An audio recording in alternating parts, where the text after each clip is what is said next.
আমাৰ সাধাৰণতে দেখা যায় যে আমাৰ মন্ত্ৰীসকলৰ আবাস আৰু সিনিয়ৰ গভৰ্ণমেণ্ট অফিচাৰসকলৰ আবাস বা সেক্ৰেটাৰিয়েটৰ কৰ্মচাৰীসকলৰ আবাসত ইলেক্ট্ৰিচিটি বিল ইমান দিনে চৰকাৰে দি আছিল আজি ৭৫ বছৰৰ এইটো লিগেসি আজি নহয় কোনো চৰকাৰ কোনো মুখ্যমন্ত্ৰী কোনো প্ৰধান মুখ্য সচিব সকলোৰে ঘৰত ব্যৱহাৰ কৰা ইলেক্ট্ৰিচিটিৰ বিল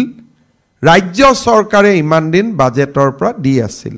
ইতিমধ্যে আমি ১ জুলাইৰ পৰা প্ৰযোজ্য হোৱাকৈ আমি সিদ্ধান্ত লৈছো যে এতিয়াৰ পৰা মুখ্যমন্ত্ৰী হওক মন্ত্ৰীসকলে হওক সিনিয়ৰ অফিচাৰ সকলে হওক আমি আমাৰ ইলেক্ট্ৰিচিটিৰ বিলখন আমি দিম যাতে আমি নিদিয়া কাৰণে ইলেক্ট্ৰিচিটি বোৰ্ডৰ যি ক্ষতি হয় সেই ক্ষতিৰ বিনিময়ত তেওঁলোকে যাতে বিদ্যুতৰ মাচুল বৃদ্ধি কৰিব নালাগে এতিয়াৰ পৰা আমি সেই দিশটো সিদ্ধান্ত লৈছো আৰু ইতিমধ্যে আমাৰ কৰ্মচাৰী বা সকলোকে আমি জনাইছো যে কোৱাৰ্টাৰত থাকিলে ইলেক্ট্ৰিচিটি বিল আমি চৰকাৰৰ পৰা লোৱা উচিত নহয় আৰু ইয়াৰ প্ৰথম আদৰ্শ হিচাপে মুখ্যমন্ত্ৰী আৰু মুখ্য সচিবৰ বাসভৱনৰ পৰাই ইয়াক আমি ক্ৰিয়ান্বিত কৰিব খুজিছো আজিলৈকে ৭৫ বছৰে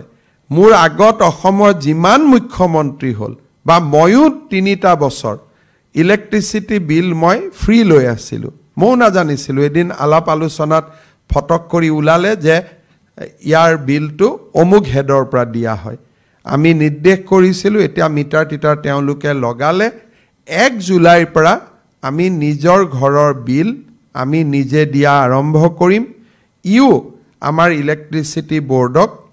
যথেষ্ট সহায় কৰিব বুলি মই আশা কৰোঁ